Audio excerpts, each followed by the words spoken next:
We scaled our portfolio from our original 3 rental properties, and then starting to joint venture, we scaled it from 3 properties. We now own 67 homes in joint venture partnership.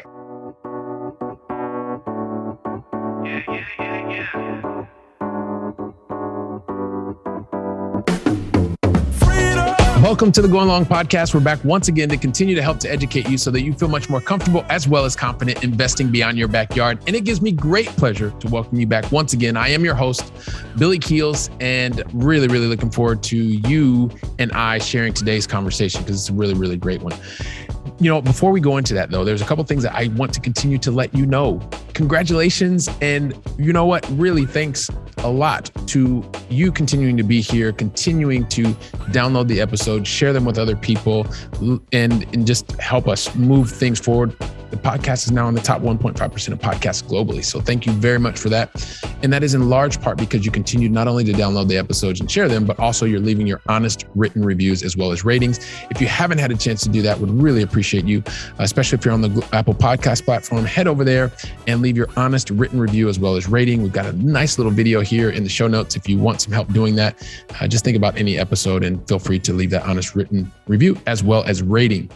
Also, so many of you are asking about other content and where can we find things and where are the previous episodes? And you know what? We've made it really easy for you to find every single episode, whether it was the audio version, the video version. You can find all of them by going to billykeels.com.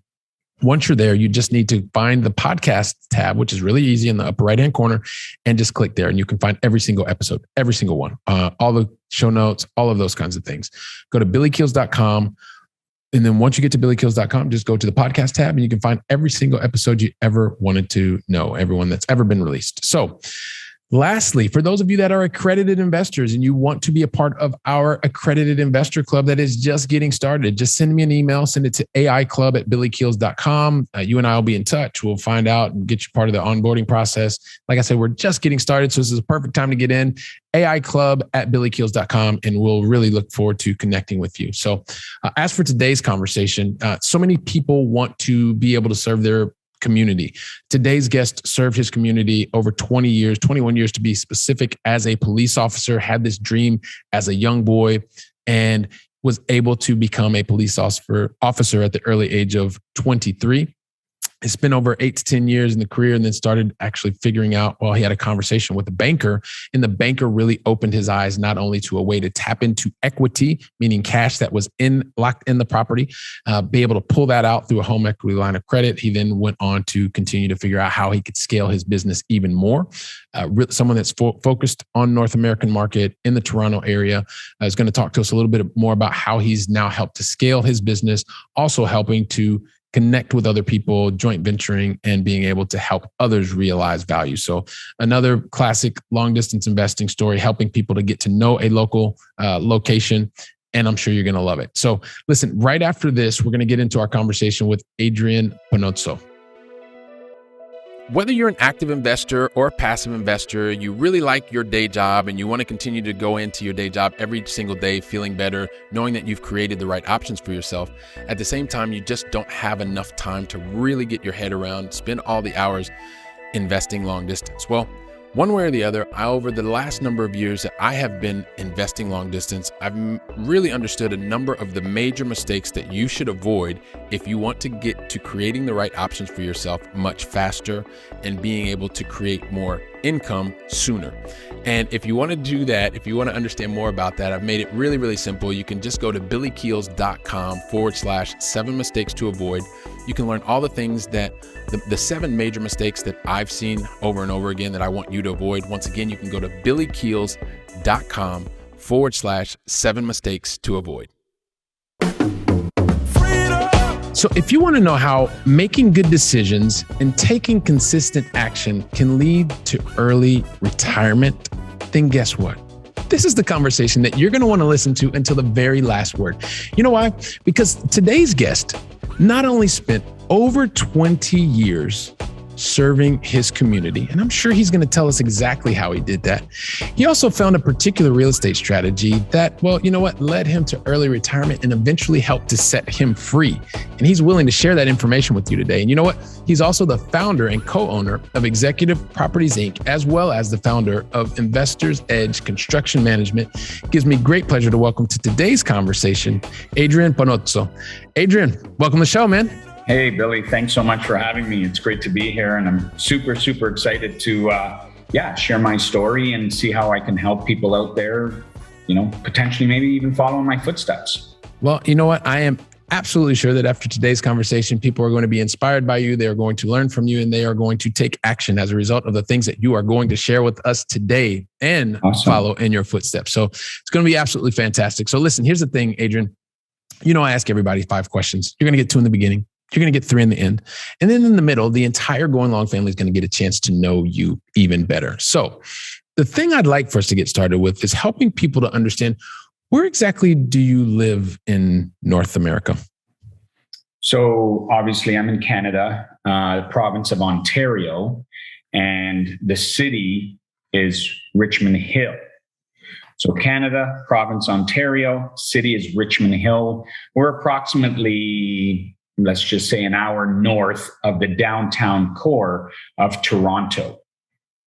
All right, fantastic. So really appreciate that. So painting on the right side of the country, which is fantastic, in a very large GTA. Mm-hmm. And so here's the other thing. I love getting us started off with some positivity as well. So can you share with me and the entire Going Long family, like, what's the most positive thing that's happened to you in the last 24 hours, Adrian? I closed a real estate deal last night. Ironically, it was a deal that I'd been working on, probably for the past couple of weeks. And we ended up being in multiple offer competition on this particular deal. And after 2 weeks of hold back offers and 2 weeks of trying to build rapport with the seller and the listing agent, and then we were in competition, some major competition in offer date and time.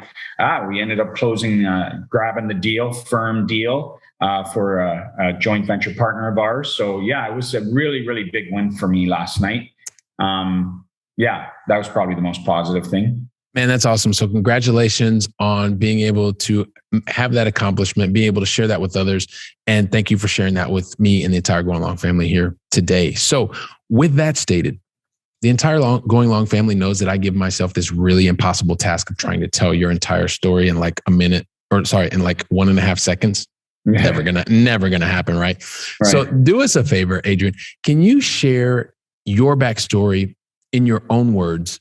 And the one thing that I would ask is, as you tell us your backstory, could you also think about some of the major decision points that you've made to get to this point in your journey? And then from there, you and I can see where the conversation goes. Sure. So growing up my whole life, all I ever wanted to do was be a police officer.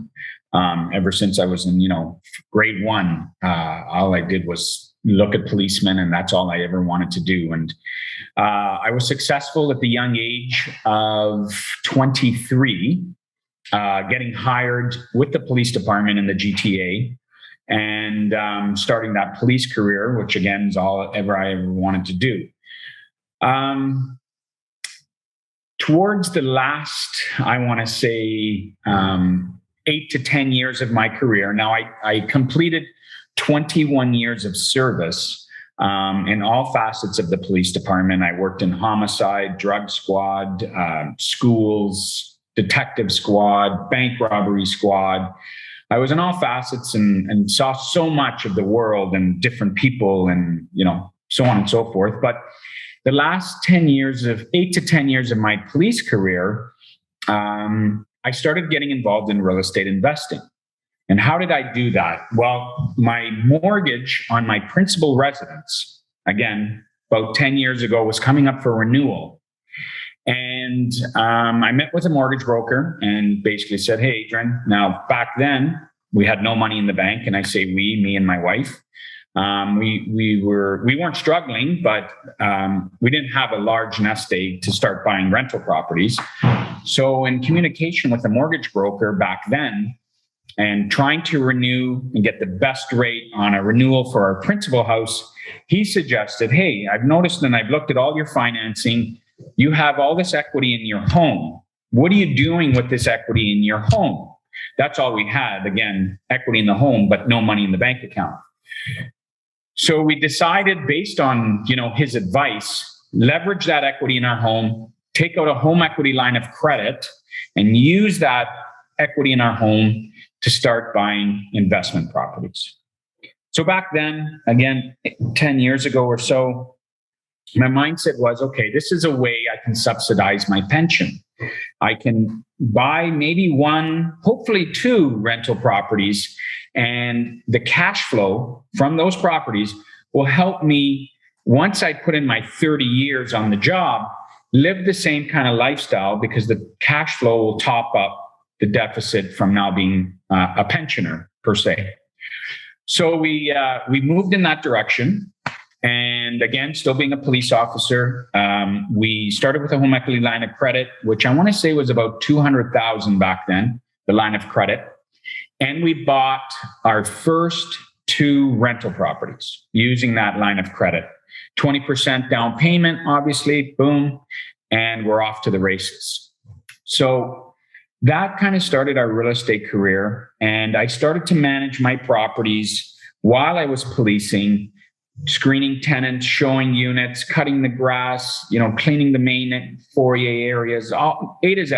I did it all while doing night shifts, day shifts, being a policeman to boot. So things were obviously really busy and things went really well. And we had some money left on our line of credit. So we bought the 3rd rental property using that original $200,000 home equity line.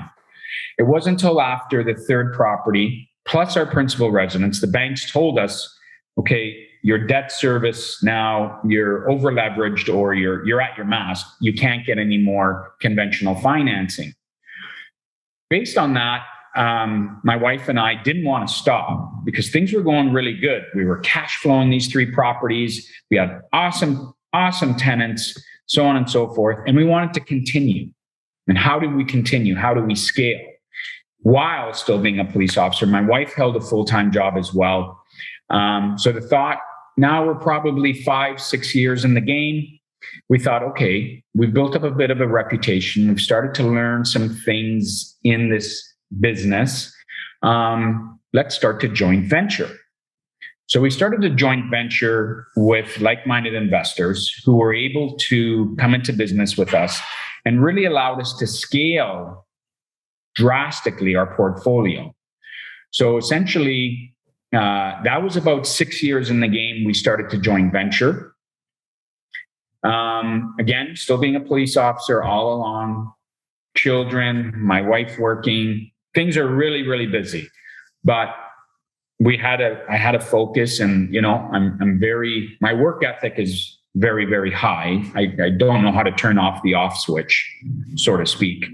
Nevertheless, you're amongst friends here. There's a lot of us that it's like, in great company. There's no off switch, so to speak. But yeah, so things went well and joint ventures went well. So we scaled our portfolio from our original 3 rental properties, and then starting to joint venture really, really aggressively 5 years ago. We scaled it from 3 properties. We now own 67 homes in joint venture partnership with like-minded investors, which is somewhere around, I want to say 360 units that we own.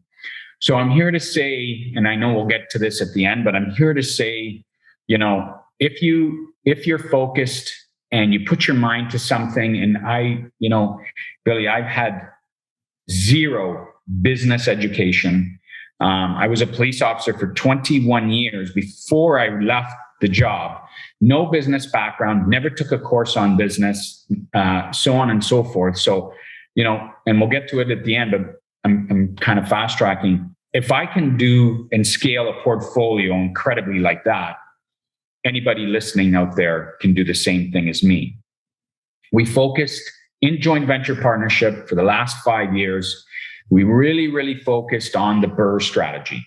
the buy, renovate, refinance, and rent with our joint venture partners, which allowed us to money in, the buy, renovate, refinance, money out, circulated to the next, and on and on. So the BRRRR strategy in joint venture partnerships has allowed us to scale to over 360 units, is what I'm getting at. So for you, I don't know for all the listeners and what countries they're in and whatnot, and if that works, but it's so attractive and so it's the wealth building machine here in Canada, in Ontario, in my jurisdiction, because it has allowed us to, on the back end at the refinance, to extract all the money we've put in the property, our down payment, our renos, our carrying costs, our holding costs. We get that all out on the refinance. And the first thing we do with that, we deploy it to another property and repeat, is where really our expertise have come in as of late in the last 5 years. In a nutshell, because we were doing all these big projects, these renovations on these homes and then refinancing them, the light bulb went off and it was, why are we outsourcing all this construction? And why are we outsourcing this construction to fly-by-night people on Kijiji? And I've been burnt. I've learned a lot about construction. I've learned a lot about general contractors and being burnt a few times. So the light bulb went off and I was like, why don't we keep this all in-house? Why don't we start our own company, keep it in-house so we can service our projects with our people and know they're being done right, they're being done on time, they're being done on budget. And that was the launch of our construction company. And that's, we tried to, here, and I don't know if in where you're in Spain, is there Costco in Spain? There's an equivalent, right? It's called something else, but yeah, there's definitely an equivalent, and there's Costco all over the US and probably in other markets as well. So, but yeah, go ahead. So our mindset was we wanted to create this Costco platform where, we're going to work with people, we're going to help people, we're going to educate people, we're going to potentially partner with people. But when they come through the door, and they're in Costco. And they don't have to go to 7 grocery stores to try and find something. We have it all under one roof was the mindset. So that launched the construction company. And then lastly, we launched Executive Properties, which is the property management company that services all of our properties and deals with all the tenants. So long story short, just coming up to 11 years in real estate investing. I didn't retire. I stayed 21 years on the force. I probably could have left 4 years sooner, but it was very intimidating for me. Obviously, great job with the police, decent money, pension, benefits. To walk completely away to the entrepreneurial world where you don't have that guaranteed paycheck was intimidating. And I probably could have left 4 years before I did, but I lasted 21. And start to finish, from my first property to the time I left policing, was a total of 10 years. So 10 years of real estate investing led me to financial freedom and led me to freedom of life, where I like to say I live my life by my terms. If I want to work today, I'm going to work today. If I want to take off tomorrow and go to Barcelona, Spain and visit you, I can do that. I can totally do that. And I wanted that real estate freedom. That was my why at the end of the day. I wanted the freedom real estate investing could give me and my family. And, knock on wood, it certainly has. And I'm so grateful that there's been some bumps in the road, but overall, it's been an incredible experience. We've built a group of companies now, but push that all aside. I'm so fortunate and so glad that I took that first step and that leap of faith to get started and get off the fence and stop the tire kicking. And it's literally led to, an empire of properties. But I took that first step, and I can't thank myself and the mortgage broker enough that got me started. And so this is one of the things that we even mentioned at the very beginning, right? It's about how do you make quote unquote good decisions and how do you continue to take action? So throughout this, throughout you telling your backstory, a couple of things really resonate. Number one, you were looking to solve an issue, one that the banker helped you to identify, right? Mm-hmm. And then next is, since then you've continued to look to solve particular problems. Well, when you ran out of being able to get more loans, well, then you had to figure out another way to, how do you continue to expand? And then once you started realizing that you wanted to have more control, it was like, okay, well, then how do we create a way to have more control? And so you've continued to do that over and over. Wow, don't you just love this conversation? This is amazing. This is fantastic. And so just really quickly, I just wanted to remind you, for those of you that are looking to create more options for yourself, get there faster, and do that with long distance investing, make sure that you go to billykeels.com/7 mistakes to avoid so that you can avoid all those mistakes, get to your goals faster and sooner. Once again, that's billykeels.com/7 mistakes to avoid. Now back to the conversation. I guess the one thing that maybe people are probably asking though is, you talked to the banker that told you had $200,000 locked up in equity, but kind of what was the reason that you even decided, well, I want to even get involved in real estate just in general, right? Because you could have picked anything. Mm-hmm. You literally could have picked anything, but because you had you were going to get a pension and you knew you were going to get something else. And you knew that there were certain things that if you continued to go through serving your community as a police officer, there were certain things that were going to happen for you. Right. And you could have picked anything and you decided to pick real estate. Why? It's really because I'm sort of old fashioned and, I felt comfortable with real estate because it's a tangible item. I'm buying bricks and mortar. It's not like I have someone trying to sell me on a stock or, some kind of investment in that regard where you can't reach out and touch it. With real estate, at the end of the day, I felt comfortable, although don't get me wrong, my first deal, I lost so much sleep over thinking, oh my God, what did I do? I leveraged my house. It's the only money I have. What if this goes belly up? Like I'm going to lose everything. It was intimidating, but at least it was tangible. I could see the property. I could touch the property. And worst case scenario, if the market takes a dip, I just have to ride the wave. I'm not going to lose the house. I just have to ride the wave. So that was why really I was in agreement after the suggestion and freeing up that money in my home equity line of credit to do it, because it was a tangible item for me. I bought bricks and mortar and I always could have that. Does that make sense? Absolutely does make sense. And one of the things, so did you grow up with a family of people that also had real estate, or was it just the fact that this was something you could touch? Had you heard other success stories around real estate? Yes, slightly, but I'm the first one in my entire family, for the most part, cousins and all that kind of stuff that really started this journey. And I maybe just through my police background, being the kind of guy or the kind of mindset of taking chances in life, that I took the step. I took the plunge. It wasn't a major decision to take it. I was somewhat hesitant, and my wife and I talked about it. But overall, I didn't kick tires for 2 years, for example. Mm-hmm. I probably kicked tires for about 6 months to a year before I finally, said, just let's do it. Enough of talking about it. Let's do it. And we bought that first one.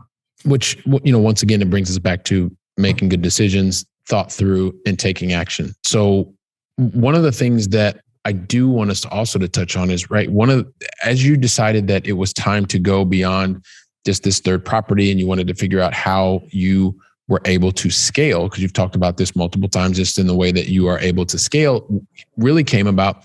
How do you also help other people understand? Because you talked about this before, like where you are in Canada, like this is a market that lots of people, especially passive investors, could be really interested in and say, hey, listen, I have no idea. I live in Barcelona and I really want to find out more about the Toronto GTA. I'd love to be able to create lifestyle. I'd love to be able to do whatever.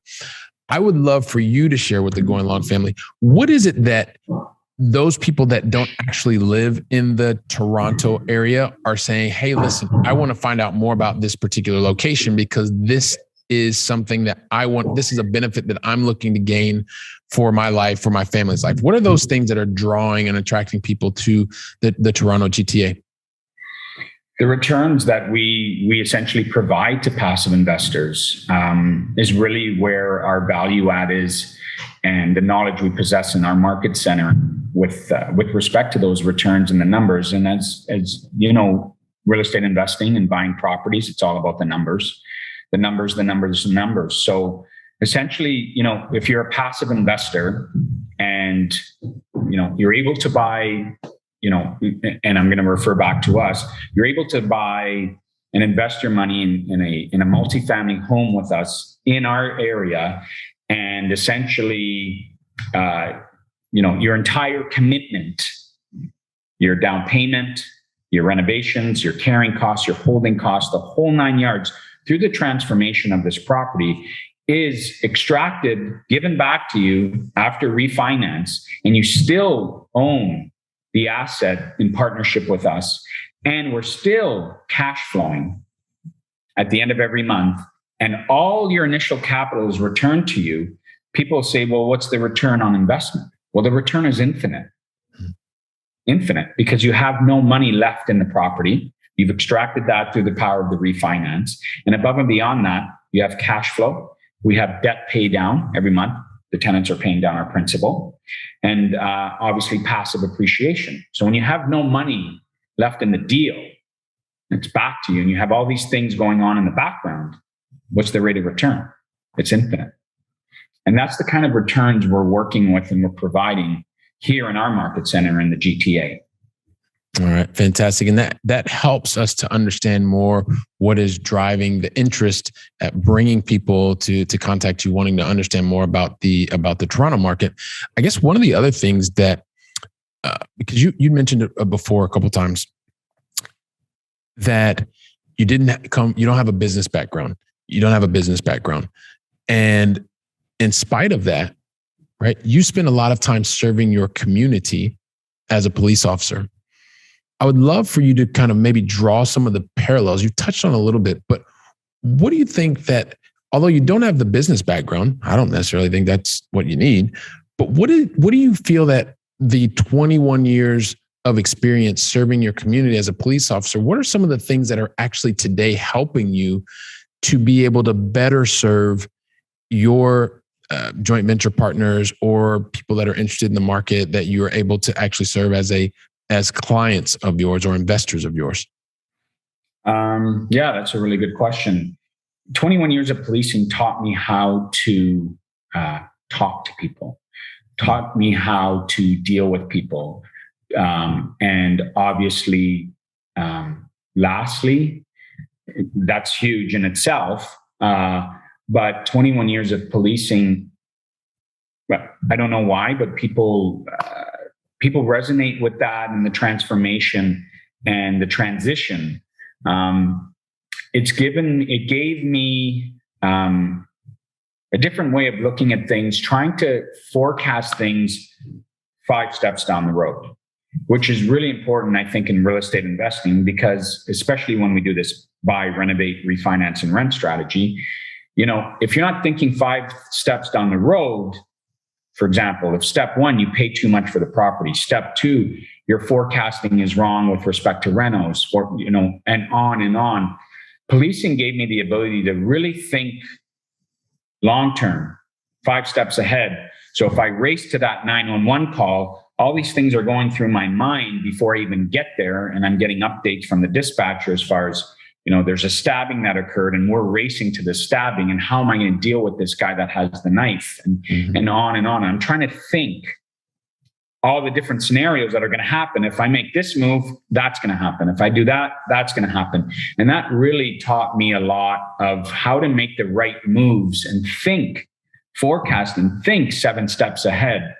I'm able to do that at a very, very high level. And, it's not something that I've had extensive training. It's just 21 years of always trying to think 3 steps ahead.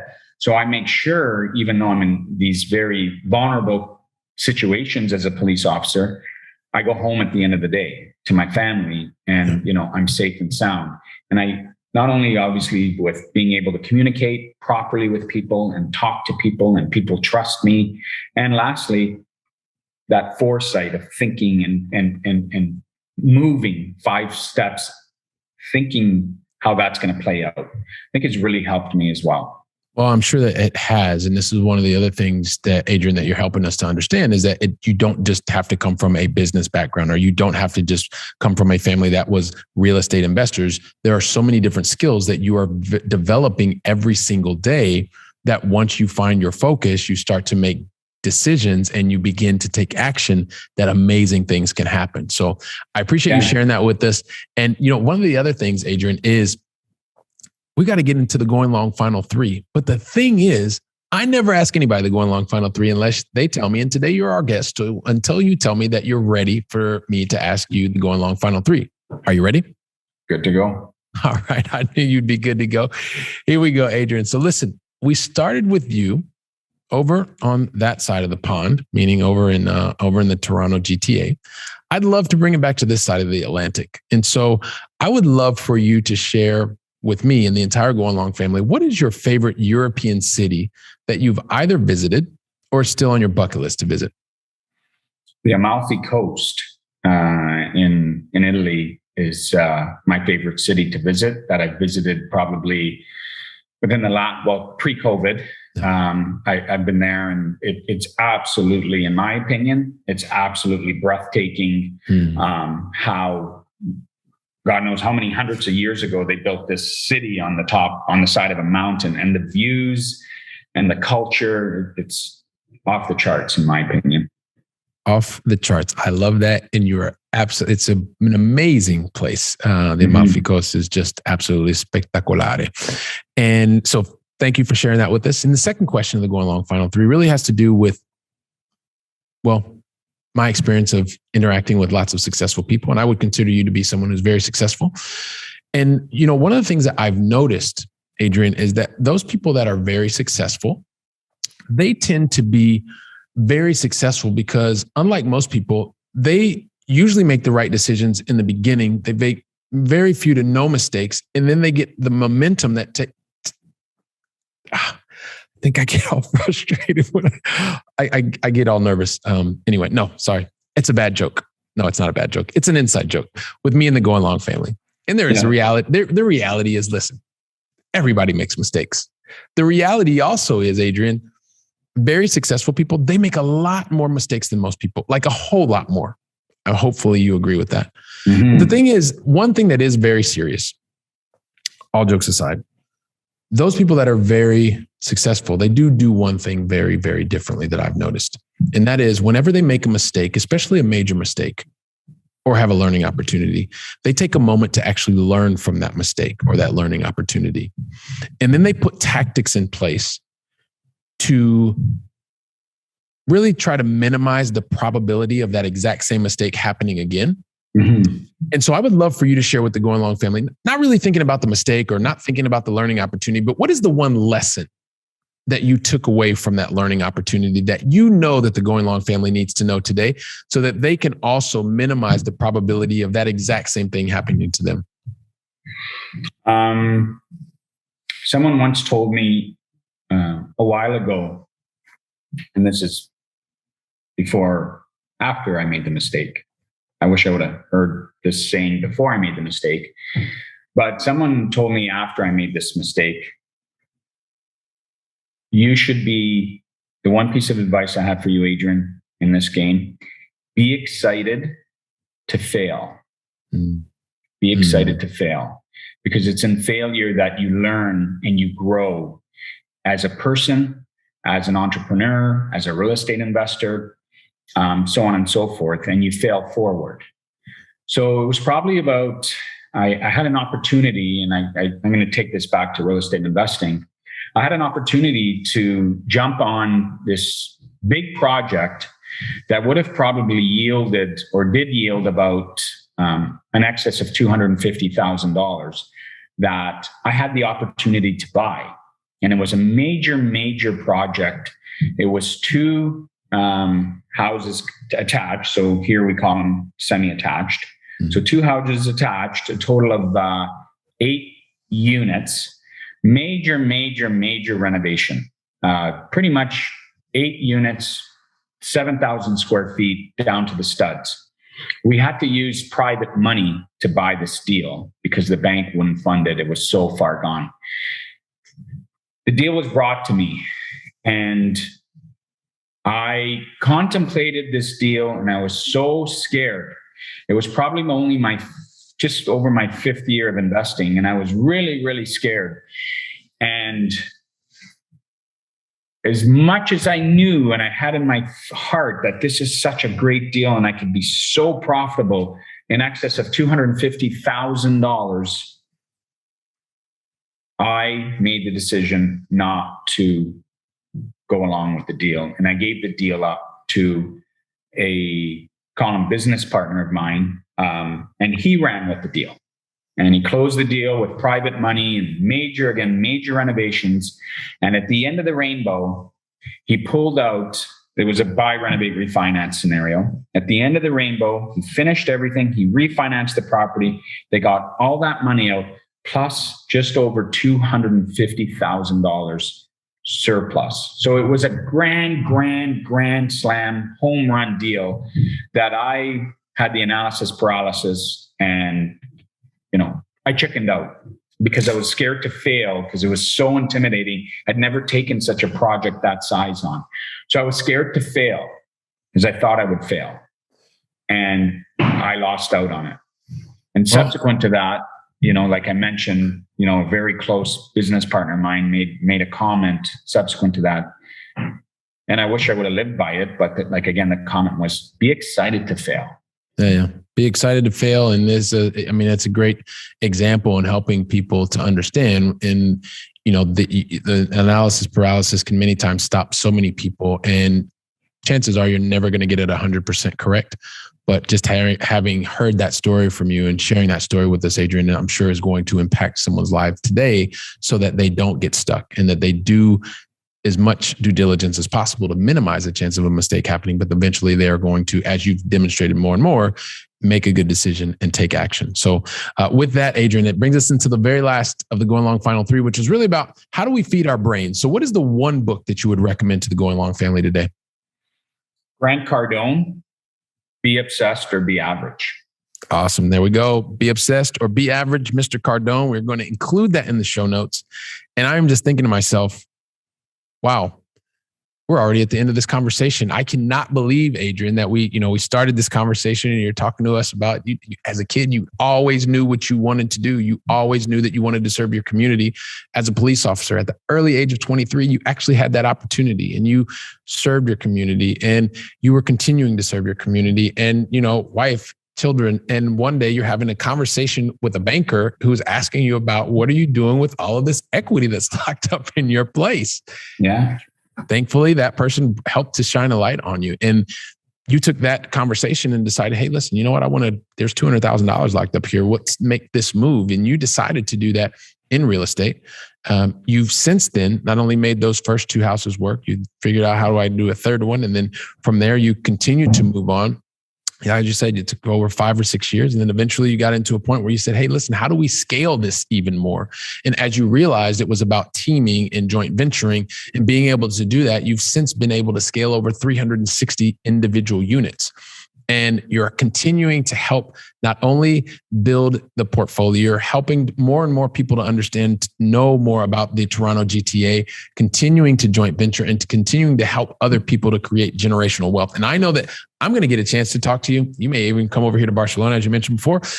But one of the things is, I know that there's so many people that are part of the Going Long family that are thinking, how do I find out more about what Adrian's doing? How do I find out more about what they have going on over at EPC, et cetera, et cetera. So what is the best way for the Going Long family to find out more about you and what you're doing and how they can connect with you? Yeah, awesome. So you could send me an email, executive properties@rogers.com is our email address. We also have a website, www.investwithepc.com. We're all over social media, just my name, Adrian Pannozzo, Facebook, Instagram, Executive Properties, Capital, all over social media, LinkedIn.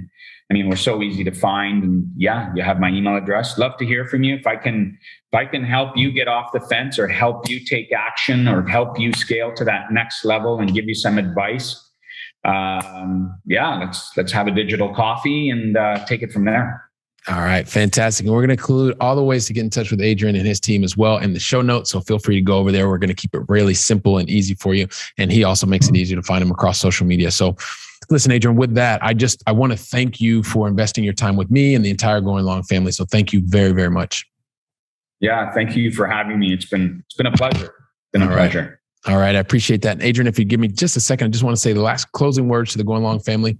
Yep. Once again, Going Long family, listen, Adrian Pannozzo left so much value here, just made it really easy to get in touch with him as well, helped us understand more about what's happening in the Toronto GTA, why people are interested in more and more going there. And you have someone that you can contact to talk about and have that digital coffee. So listen, I know that I'm looking forward to welcoming you on the very next conversation. So until then, go out and make it a great day. And thank you very, very much.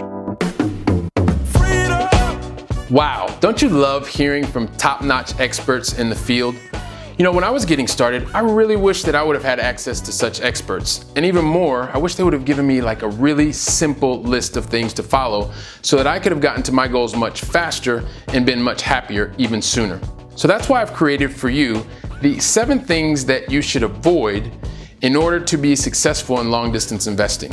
And you can pick that up really easily by going to billykeels.com/7 things to avoid. And also, if you like today's episode, don't forget to leave a 5-star review. I'm looking forward to seeing you on our very next episode, so go out and make it a great day.